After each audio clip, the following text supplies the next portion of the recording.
Yon. Oh, happy birthday. May ano ka na.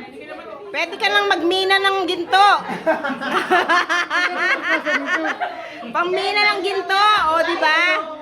Oh, ang daming pakinabang niyan. Ang daming pakinabang. Oh, pailawin mo. Ayun, ayun, ayun. Oh, patayin mo na. Hindi ako makakakuha eh. Oh. Sa kabila, hindi mo nakatay. Oh. Papaliwanag ko sa'yo, maraming gamit yan, maraming gamit. Patayin mo, ayan, ayan. Isa pa. Yan. Ayun. Maraming gamit yan. Una, pag brown out, oh, magluluto ka, hindi mo na kailangan hawakan, nakalagay sa ulo, diretso ang luto. Oh, di ba? Tapos ngayon, baka yan, papakain ka ng aso, madilim. Oh, gamitin mo yan. Pwedeng tuloy-tuloy ang tuloy-tuloy ang trabaho. O, di ba? Saka yung ginto mong nandyan sa katabi-tabi, pwede ka na magmina. At higit sa lahat, alam nyo ba, lagi ko yung ginagamit.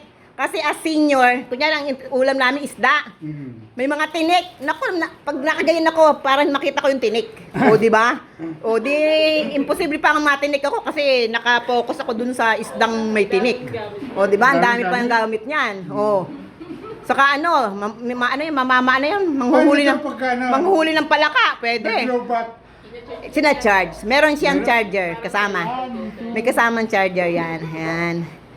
Alam nyo ba sa amin, sa bahay namin, ang ganyan namin 5. Kasi tina-charge namin, kunyari 2, meron kaming ginagamit. Hindi, sa akin lahat yon. Yung para, pagka ano na, lobat, charge mo na. So maraming, lalo pag nag-brown out, di marami kami magagamit.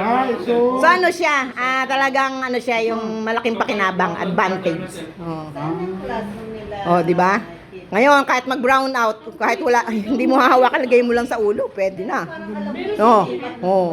Hindi mo lang na ano yan, hindi lang nabigyan ng pansin na bumili, pero kayang-kayang bumili. O, di ba?